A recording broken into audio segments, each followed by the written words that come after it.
All right, we're live. I'm just checking. I'm going to check the social media just to make sure we're good because I have messed up on that in the past and I don't want to do that again. So I'm going to check our Facebook and there's going to be a delay. Perfect. And YouTube. I've gone in here and I've forgotten to put in YouTube. So just want to make sure we're good.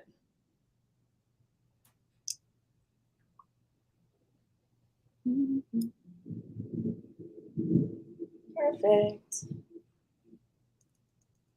All right, awesome. So hello, everyone. It is me, Joyce. I am 80s out today because today was our first day back. Our teachers came back officially today.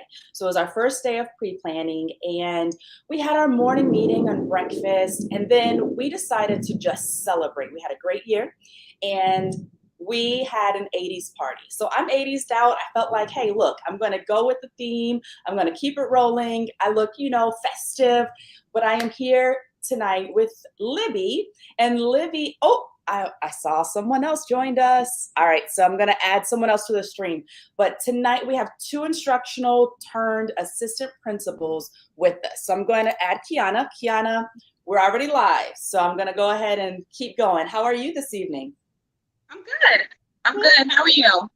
Great. So tonight we are going to be speaking with Libby and Kiana. Again, I am Joyce. I am the owner of Alve Pro LLC and the founder of Alve Pro Network for Positive Professionals, where we support the aspiring and new assistant principal through collaboration, professional development, mentorship, coaching, etc.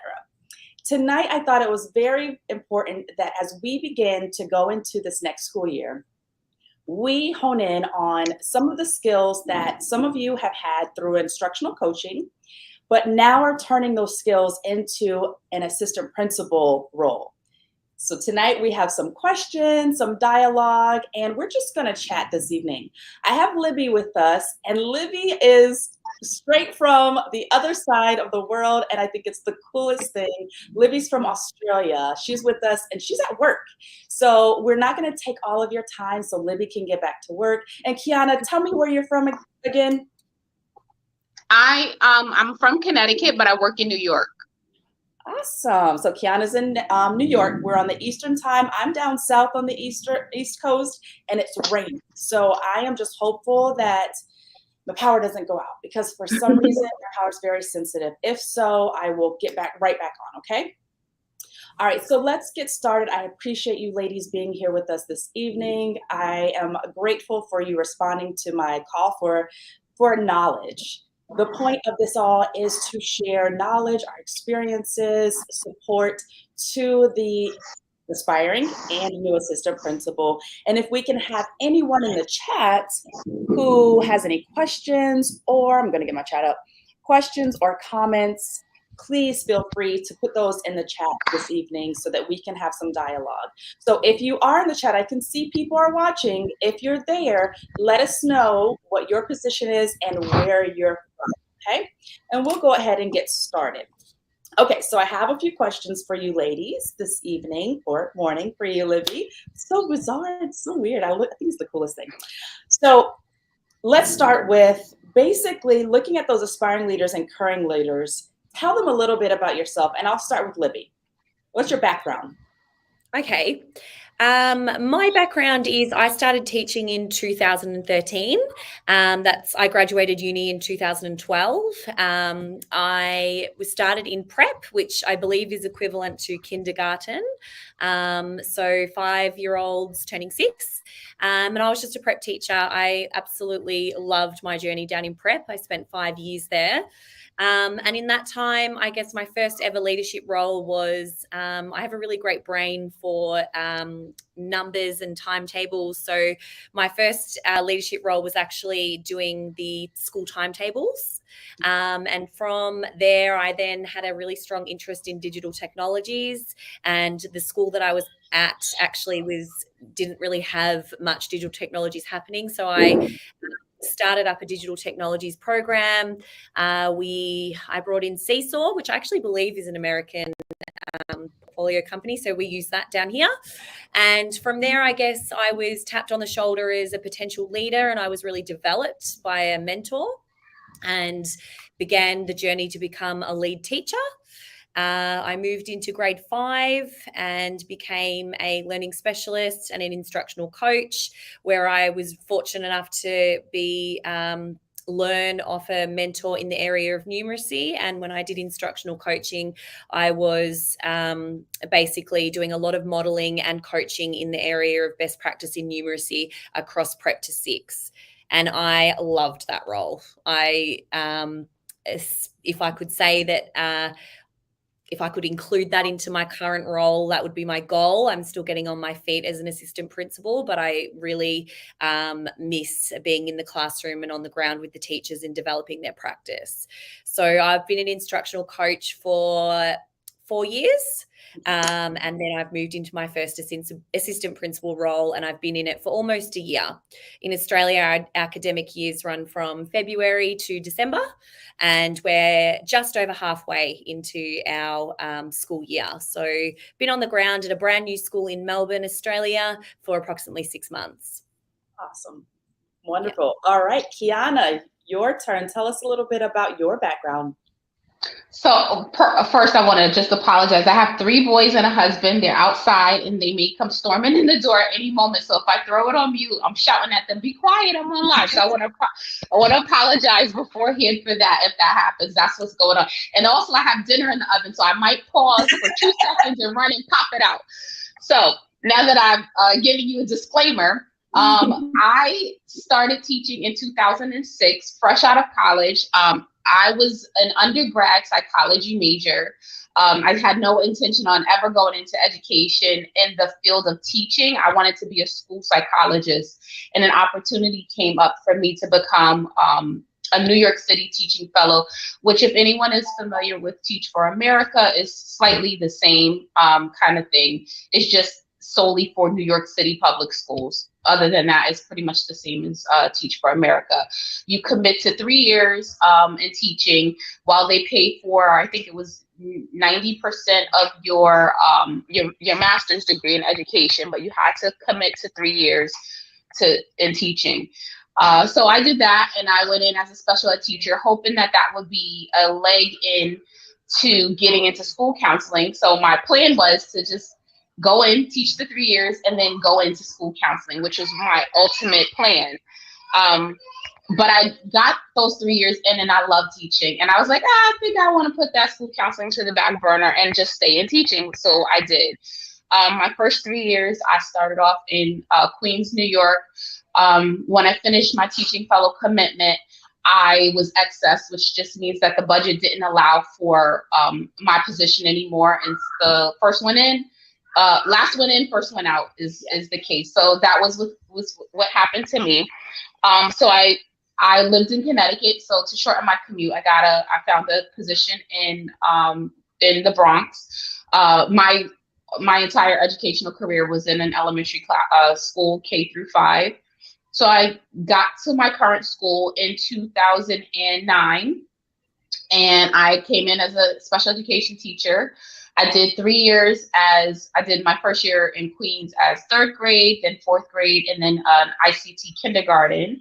I came to the Bronx, and I did 7 years in the classroom as a 3rd grade self-contained special education teacher. I loved it. I had a ball with just seeing students with disabilities do things that people thought that they couldn't do. And I didn't teach physically challenged students. I taught academically challenged students. So students with learning disabilities, some had behavioral issues, but all went to public schools, no specialized schooling at all.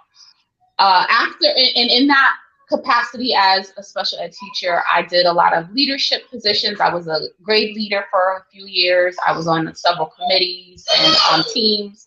My boys came in, if you can hear.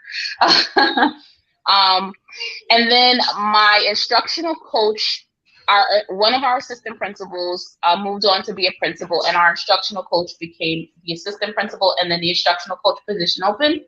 So I said, well, I'll shoot for it. Let's see what happens. And I got the position. And I loved it. It was amazing. I got to know more of my colleagues outside of just hi, bye, if they weren't on the grade. I got to see that what was the norm in my classroom, and I thought was the norm across other classrooms wasn't the norm. And so it was a little bit of a culture shock coming out of the classroom and seeing like things don't go the way that they run in your classroom all over the school. So it was nice to see like ways that I could give suggestions on best practices to other teachers and help them in that area. So I did that from 2016 to this past December, where my school opened up a position for a third assistant principal, which I became, and my position was based off of the need for a lot more of assistance with special education due to COVID. So I went and I did my leadership degree back in 2000, and when I started coaching, I also started school, and I got my leadership degree, and then I just sat on it for a little while. I just didn't do anything with it. And then my assistant principals and my principal said, "Listen, COVID just really made a space that we need help with special ed in a way we are not familiar with, because none of them have a special ed background. And because of the work you're doing as a coach and your background with special ed, we think that you'd be a great fit for, a spot. So if we could carve out the position, would you be interested?" And I said, "Sure." So they did. So here I am. I started in December of this past year. So just like Libby, not quite a whole year. I started, if you want to say, halfway through the year. And so I'll be back this year as in the same capacity. Awesome. So when do you start school? When did your school start? So administration goes back August 29th. And then the teachers are back the Tuesday after Labor Day. And then the students come back the Thursday after Labor Day. Awesome. Oh man, I feel like I needed just a few more weeks, but that's okay. Yes. Okay, so let's take it back to, you're moving now from an instructional coach to wanting or seeking, and I also have a son back there yelling. I don't know if you can hear him, but he's screaming. Moving into an assistant principalship, there's that interview journey. And I get DMs often from aspiring assistant principals on their interview journeys, just giving me updates or asking for advice or, hey, what do you think about? So I know, and I've been there, and I went through a few interviews before I actually got my job. It is not easy. Same here. Tell us a little bit about your interview journey. Okay, so I'm not sure how it works where you guys are, but basically over here, the jobs are advertised and we have to write a key selection criteria, which is probably one of the harder parts, in my opinion. It's a written response to, in this case, 6 questions. So it quite ends up being a very heavy document. And I found that really challenging because a lot of the questions relate to the assistant principal role. And if you've not done that before, you don't have the evidence to, I guess, write. So it's really hard to write from the perspective of what you think you would do. However, now being on the side where I do recruitment, I actually, it's a process of written application and then the interview and then the referee checks. And the interview tells you so much more. So if you can actually write something that gets you an interview, the interview is probably the biggest part that I guess put the most weight into, because you really get to see the person behind the application. The interview is, for me, I interviewed for the position that I was successful in, extremely stressful. I don't think anyone steps into an interview and goes, "Oh, I'm just going to smash this." But I tried to talk myself up really positively before the interview, because I did feel really stressed about it. And that's normal, and it's good to feel stressed as long as it's not de-stress. I was definitely outside of my comfort zone. The way that I work is, and I know I appreciate everyone's really different, but I was aware of some of the questions I might be asked, and I wrote some dot points, but I didn't actually write answers to have with me because I knew that would throw me and it would make it really natural. So just like, talking today, I don't go off a script. That doesn't work for me. I have to kind of be really natural in my conversation. So a lot of the questions, if I'm really honest, I couldn't answer because I could answer with what I would do, but I didn't have, there was, I think, one question that I could speak about my experience as an instructional coach, but the rest were, this is what I think I would do. And I think what's really important is when you're in an interview situation, you actually, I was really open with the panel, and I actually spoke about my vulnerability and how vulnerable I felt in that time.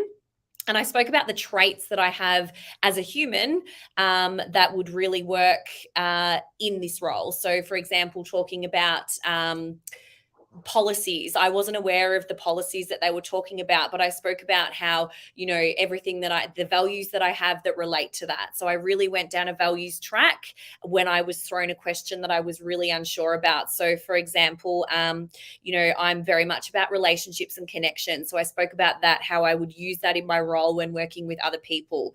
I hadn't done it specifically. I don't have, say, an example I can give, but these are the traits that I have as a human that I would be able to use in the role as an AP. So I think that's my biggest piece of advice. Really look at your character traits and how you can apply that to the questions when responding to them. And do plead vulnerability and plead that I've never done this before, and that would be challenging, but this is how I would approach it.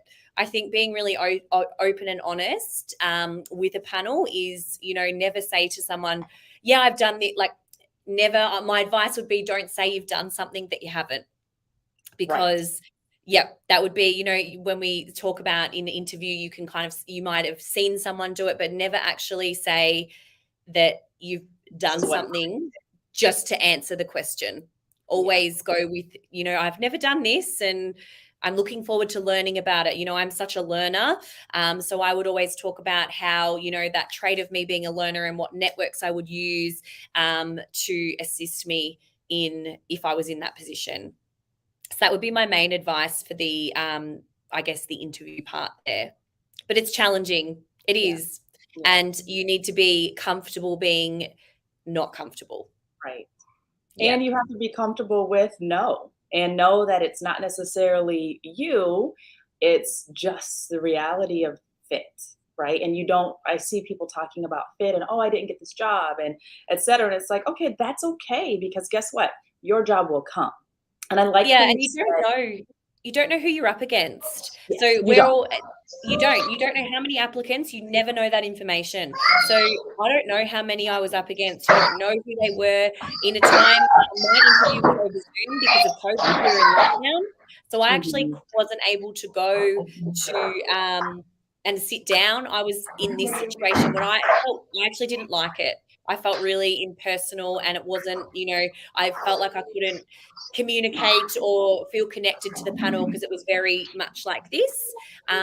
So that was a challenge as well. Yeah. So I will say we do have someone who has answered in the chat, and I can show it on here. It's really cool. So we have an instructional coach with us. He is at a K-12 virtual school in Georgia, and she or he is looking to become an assistant principal, hopefully soon. So they're on that journey. So the advice that we're giving is absolutely appropriate to Facebook user. And I hate that I can't see names. That's okay. If you are there, where you're from and your position. So quickly, Kiana, if you're able to, go ahead and share your interview journey and any, advice that you have in that aspect. So last summer I moved. Last June I moved, and I moved quite far away from my current school. So I did look at some jobs in Connecticut because just, having 3 children and, my husband has a business, it just would have been more convenient for me to have a job closer to home. So I did interview last summer. I went on 5 interviews. I made it to the final round for 4 of the 5 interviews, and all 4 of them went with the other candidate. So talk about like hearing no, right, Julie's? Like I heard no 5 times last summer. 4 of the 5 times I was like 50-50 chance of getting the job. 2 of the 4 positions, they went with the interim acting assistant principal that they had already had. So like you said, Libby, I didn't know that at the time. When the announcement came out, there was a write-up in the newspaper, and it said that those assistant principals had been the school's interim acting. That is hard. If you're going up against an interim acting assistant principal, that's a very hard place to be in. Those people have already done their work in the school. They've shown what they could do. They know the community. They know the staff. So that's a very, very hard spot to be in. I mean, it's not impossible, but it is very hard. The other two positions I went in I made it to the final round. But, and I asked for feedback from the principals after they told me that they had gone with the other candidate. I was very respectful, because like you said, it's just not yours at that moment. But I did want to know, like, if there was anything that I could improve on and get better at. And the principals did just let me know that it wasn't me, it was the fit for the job. So one of the positions went to a more experienced assistant principal because the principal himself was a new principal. So because he was new in the role, he just wanted an assistant principal with a little bit more experience. But he felt that I was up for the job. And if that other assistant principal had turned it down, he said I would have definitely been his candidate. And then the other position was a little bit more challenging because the dynamic of the school had a lot of males with it was a troubled male population. And although the principal felt that I was capable, she ended up going with a gentleman just because of the relatability for the boys that had those difficulties, which, as a principal, you have to kind of make those right. little decisions for your student population and your staff. So all totally out of my hand, nothing that I could do. I can't become a male. I can't get more experience. So, right. This process with my current school was a little bit different because I knew the school. I know the vision of the principal. I know the direction of the district. I felt a lot more prepared for what was coming up. I knew the data because it's my school. So having had been on 5 previous interviews, I kind of had an idea of what kind of questions were going to be asked. I didn't have access to the questions ahead of time like Libby did, so I couldn't really prepare, but I knew there were going to be some questions about data. I knew there were going to be some questions about teacher efficacy and effectiveness, about family involvement. So I just kind of like put some bullet points of some ideas that I had on paper. A big suggestion that was given to me from one of my mentors was that use your examples from instructional coaching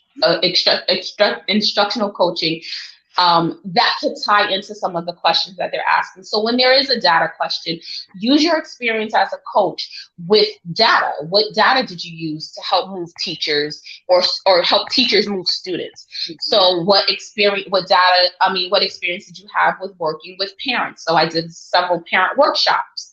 You know what I mean? So if you can gain experience as an instructional coach, make a diary or like a month-to-month calendar of like what you've done, and then pull from those experiences. I was like, oh wow, I did do that, I didn't realize that, and just use those as examples of what you did as a coach and how you could build on those as an assistant principal. I used a lot of my time spent with teachers in PLCs and in inquiry meetings and in classroom visits as like my foundation for like answering a lot of the questions about like, well, what would you do if you had to supervise a teacher who has more experience than you? Well, I coach teachers who have more experience with me, so I had a little bit of, I have experience with how I would work with a teacher in that capacity. So just using my experience as coach and like really thinking about what I've done as a coach and applying it to some of the questions that were asked of me. Exactly. And when we have these coaching experiences, we have a little bit more to be able to speak on because you're directly working with teachers in order to impact student achievement. But I've gotten questions from teachers who've had a class or classes and they haven't had the instructional coach position. Right. I give the same advice.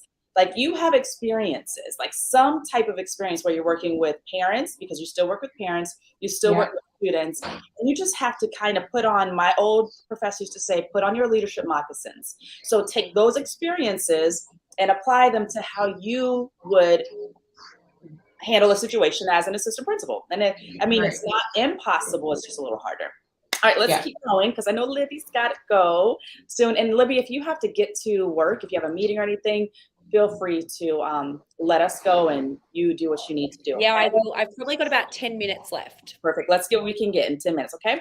So you've actually you both have shared your experiences as an instructional coach that helped you in answering those questions. You just gave us a really detailed response when it came to use those experiences, right? So how would you explain, if you were to do 2 sentences explaining that transition from instructional coach to AP, what would you say? Great. I love synthesizing. 2 sentences, a good one. I do too. Okay. I could probably even do some words. To explain the transition, it is you can only understand when you're in the role. The transition it's like nothing I've ever experienced in an amazing way, but don't expect to know everything within. It is a growth journey for you that you can only learn when you're in the role. So I would say nothing can really prepare for it until you're on the ground as an AP, if I'm really honest. Absolutely. This job, like I say, it is just, it's hard to even explain. And you don't know it until you're in that position. So it's like, oh my gosh, this is what this is. Like, I had no idea what this was, and this is it. And the only reason I knew I was ready for it is because I became so comfortable in my instructional coaching role. So the only reason that I knew that I was ready for something else was because I reflected on where I was sitting. So I was so comfortable as an instructional coach and I loved it. And that's great that I loved it, but I hit comfort. So that's when I knew that I was ready for my next journey. But nothing could prepare me for it. And I have a wonderful mentor who is the principal, my principal, and she's fantastic. I'm so lucky. So, my advice would be, if you don't have that mentor, because not everyone does, you need to reach out to networks like this. Because you need a support team around you that will support that transition for you. Totally. I love it. That's awesome. All right, Kiana, what about you? Can you beat that? So because I stayed within my school, I taught in the school, I was an instructional coach. For me, the transition was very smooth. I didn't have to get to know new staff. I didn't have to get to know new teachers. I didn't have to get to know my APs or my principal. So for me, the transition was very smooth. It was just a step up in responsibilities. A lot of the things that I do as AP, I was already doing as a coach, just in a different capacity. I was already visiting classrooms. Now I'm going, but more with an evaluative lens. Most of the time, still visiting, but most of the time I'm doing more evaluating. Like I said, the transition just includes, for me, more responsibility. So more deadlines, more things that I need to make decisions on. Whereas before I would go to my administrator to make the decisions on as an instructional coach. Now I make the decisions on. So for me, like I said, and discipline. I never had to be in charge of discipline as an instructional coach. That now was the biggest, well, what do I do? I never had, that was always the assistant principal's responsibility to decide what to do with this behavior or this type of incident. So for me, the discipline part of the job was the biggest learning factor. But other than that, it's been smooth. Like Libby said, it does take a lot of on-the-job training, but coming from a coach within the school, it really wasn't too hard of a learning curve for me. But some people question that because they think, or some people ask, is it hard to move in your same school up to an administrative position because you're moving from, we're all in this together, we're peers and we're equal, but now, oh my gosh, Kiana is the assistant principal, I can't be the same person I am. So yes and no. A lot of people were like, well, I can't come and eat lunch with you anymore. You can absolutely come and eat lunch with me. So because I had those relationships, teachers automatically had that trust with me. So that's, when I think about advice, that's one of the biggest things that I would say is just keep your relationships and your trust smooth from the time you're in the classroom and you're co-teachers with someone, so when you come out as instructional coach and then into assistant principal. If you're an instructional coach that is like tattling on your teachers to your assistant principal, well, when you become an assistant principal, those relationships are going to be tarnished. I vouched for the teachers when I was instructional coach. I went into the office and I would go into the fire and say, hey, listen, teachers need more time for planning. Teachers need more of this, more of that. So they knew I was on your side. And I promised them that I wasn't going to change that as an assistant principal. And I kept to that word. So I stayed true to what I said I was going to do, and they appreciated it. So yes, you do supervise, but I had already kind of started those makings as an instructional coach, because I did have to work closely with admin. Yes, I am on your side, but I do have to work with administration, and just being honest and transparent, and being trustworthy is what really counted. And because I showed that as an instructional coach, and I didn't change that at all, I didn't skip a beat with that. It was okay for me. Awesome. All right. So one more piece, just one snippet, a piece of advice to the instructional coach who is trying to move into an assistant principal, who is out right now doing those interviews, or maybe this is their last year, they're getting comfortable and they are feeling like, all right, it's time for me to move on. I need to go get my assistant principal job. What is your piece of advice? Libby, go ahead.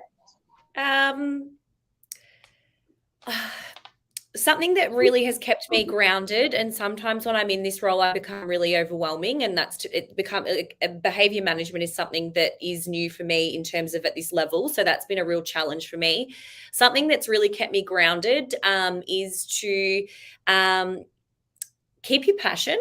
So my passion is teaching mathematics, and if I'm ever feeling like I'm really overwhelmed or I need to draw on something, I go into the classroom and teach mathematics. So you really need to have that passion, because the AP role is so big and you wear so many different hats, like your discipline hat, your community hat, your parent hat, your timetabling hat, your teacher replacement, staff management. You need to have your passion there that you can always have as something that you just need to draw on. And some days I just find I am so overwhelmed and I need to go back to why I became a teacher. I need to go back into my love and my passion to actually inspire me in this role to do what I do, because the AP role, the school doesn't work without what you do, and sometimes you don't see your direct impact until you go back into a classroom. So I'm often the AP that isn't in her office. I need to be in my office a lot more to do, but I am the AP that's really visible, and I'm in the classrooms a lot because that is my passion, and that's why I do what I do, and that's why I want to be an AP, because it makes the classrooms and teaching and learning come alive. And sometimes I actually need to go out there and see my impact to keep motivated. So my advice would be, if you're an IC, keep growing your passion, because, I was told, oh, you're going to do maths. And I was definitely a literacy strength person. And when someone said I'm going to put you in maths, I went, what's happening? But my passion is now maths. So keep your passion, keep honing in on it, and, stay really true to it, and always have that, and always revert back to when you are finding moments of this is really overwhelming, so you can, go back and experience it. Because I think it's really important to stay on the ground. And then, as my staff always say to me, they love seeing that I'm in their rooms, and their experiences of previous APs are like, oh, we never used to see the AP this much. And being visible and not in your office, I think, is really important. So I think the advice is about, if you don't have a passion or an area, you really need to find that. And that comes alive in your interviews, and it shines through, when you're talking to liaising with schools. And first of all, yes, I'm an AP, but I'm actually a teacher who is really passionate about learning in mathematics. So kind of peel back the layers of the role and find out what's at your center. And for me, that was teaching in the classroom. Yeah, I love how you said that you're still a teacher. because Yeah. we are still teachers no matter what. When you're an instructional coach, you're teaching, you're coaching teachers. You are impacting teachers in order to impact student achievement. It's the same thing when we're going into administrative roles. We're still teachers. We're still Mhm. learning, but we are still tasked with teaching instructional practices and teaching how to handle situations. So even in behaviors, it's like, yeah, you get overwhelmed with behaviors, but we're supposed to still teach teachers how to support students with their behaviors, right? So we're always teaching. And I love that you said, stay in the classroom and find your passion. Some people get away and say, oh, don't say, find your why. It's the same thing. Whatever your why is, that's your passion. If you're like, I want to go into the classroom and that's where my passion is, that's why I do this job, because I want to see these children be successful in math. And I need to see how this teacher is doing a great job in math because I've helped her and whatever it was, that's your why. Stay with Yeah. it. Keep it. Yeah. All right. Sorry, Joyce, I might have to tap out and get into All some right. work because I'm in the middle of a Yes, school day. But sure. thank you so much. Loved having a chat. I appreciate you Sorry, I so can't much. stay any longer. Thank you so much. Thank Have a you. good day. Have a good day, night. Libby. Bye. Bye. All right, Kiana, what's your piece of advice? So very similar to what Libby was saying and what you were saying. Don't don't forget what it's like. I have a couple of things, so I'm going to go through them really quickly. Don't forget. For me, the priority is not to forget what it felt like to be a teacher. The further you get out of the classroom, the easier it is to forget what it was like on the front lines. And the longer you're out of the classroom, the more you forget how things have changed. Because as a teacher, my APs would say, well, when I was in the classroom, well, when I was in the classroom, when I was in the classroom, but it was very different when they were in the classroom. Protocols were different, teaching styles were different. So it's not always applicable to say certain things were so easy to do when you were in the classroom. So just being mindful of what it's like to be a teacher today. And like Libby was saying, going into the classroom and teaching today keeps you humble, it keeps you grounded, it keeps you aware of what your teachers are facing on a daily basis. So never, ever, ever losing what it's like to be in front of those kids, what these teachers are experiencing, because sometimes we can just say, okay, we got to do this, you got to do this, we need this, that, or we need this. And the teachers are like, but you don't realize it's not that easy. So keeping that in mind is very important. Organization is key. Having some type of system for your filing, for your scheduling, for your meetings. Just having an organization plan is very important. I could not function if I didn't have an organization plan, because you've got several meetings, you've got people pulling you in all types of different directions, and you've got things you've got to get done. So if you're not organized, if someone calls and they want to know what this parent said, you've got to know where you took those notes from that conversation with that parent right away, so you could give that information over. So just knowing where you're putting things, you're filing, whether it's digital or paper, just being organized with your time and your documents. Time management is key. Like I said, you're gonna constant in the hall, people are gonna pop in and say, can I talk to you for a minute? Yeah. Knowing how to be polite, but and letting people know what they want to say is important and you care, but also that I've got priorities. Again, organization. So prioritization of time management, of tasks and duties, all of those things are big part of the job. If you are easily distracted, how do you pull yourself back in? How do you hold yourself accountable? For me, I find that I have to give myself time limits. If I'm writing a report, I'm like, okay, Kiana, you've got 30 minutes to finish this. If you're not finished with it in 30 minutes, you've got to come back at this time to do it, because you've got to get into the classroom, or you've got to do this, or you've got to do that. So really kind of knowing yourself and knowing how to manage your time and prioritizing your time. Delegation, knowing what you need to take care of and what you can give someone else to do. That was a big problem for me. I'm a do it all kind of person. I'll do it. Knowing that, yeah. Knowing who's capable of handling what, and let them do it. You know, obviously you don't put off on other people what you need to do, but things that like scheduling PDs, you could give that to your coach. You could tell them, this is the time frame I need you to work with. You schedule it. You don't have to do that. So certain things, knowing what you can delegate and who to delegate it to, creating that staff where you can delegate, making teachers rise to that occasion, building teacher leaders so that you can delegate those things. And then following up on that delegation. It's not like, here, can you take care of this? And then like hands off. No, following up. Hey, where are we with this? How are we coming along with this? Following up. Trusting your gut, making decisions that keep the student's best interest at hand, and then the staff's best interest at hand. So always trusting the gut, always leading with student best intentions and then staff best intentions. I said it before, building trust and relationships are a big key. If people don't trust you, they're not going to work for you. And if they do trust you, they'll go to the ends of the earth for you. I'm sorry about the background noise. My kids are in their full elements. But that's the same for any capacity within the school. As a teacher, I started from day one with building trust and relationship with my students and my parents, because when they trusted me, when we had a relationship, the parents would do what I asked them to do. The students would do what Yep.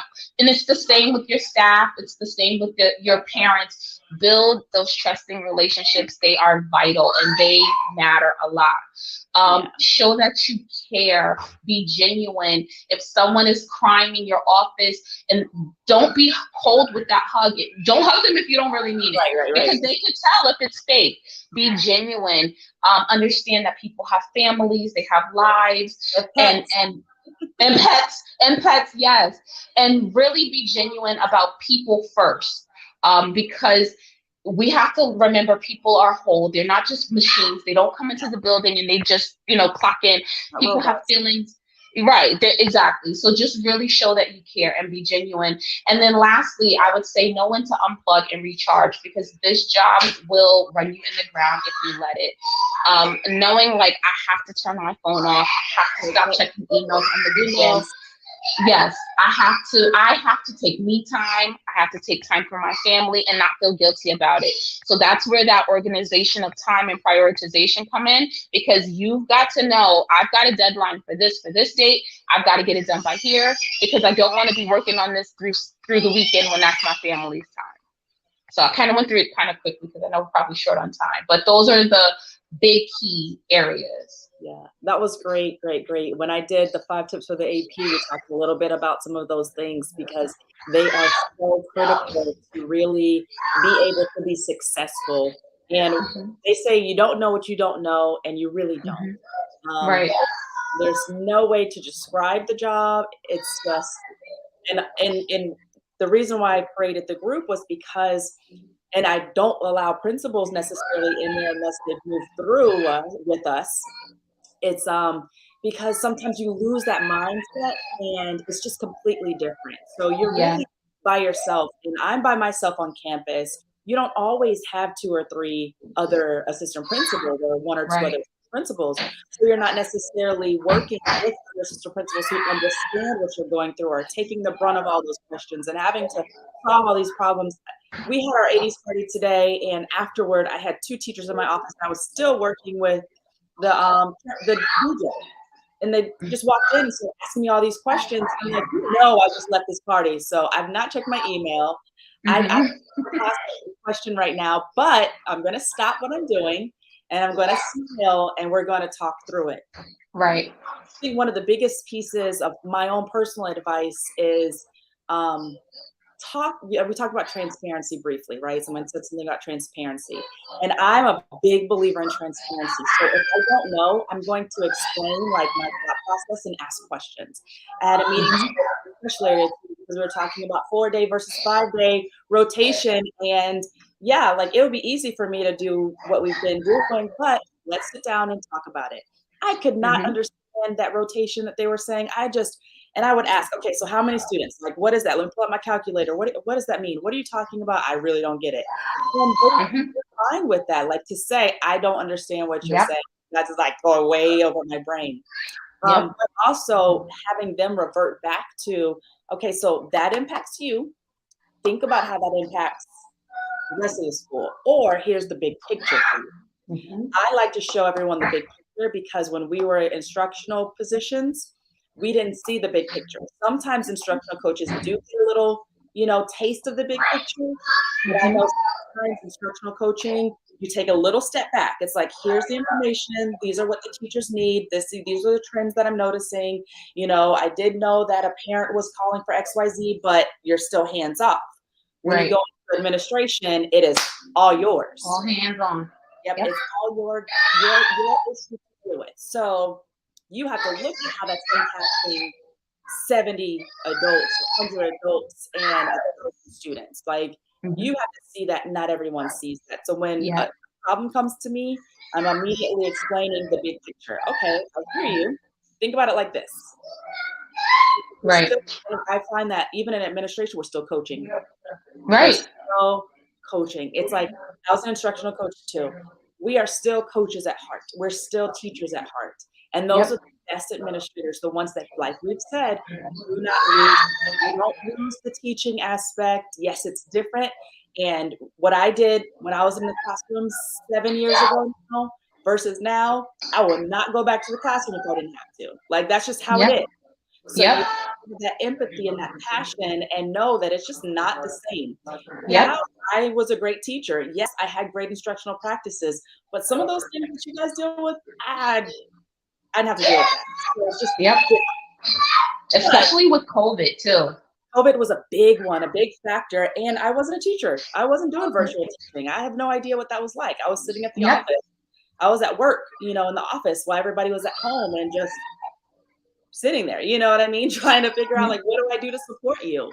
So it's completely different. And so I appreciate you saying, like, just consider that what we did even a year ago, 2 years ago, now me 7 years ago, is just nothing compared to what the teachers deal with on a regular basis.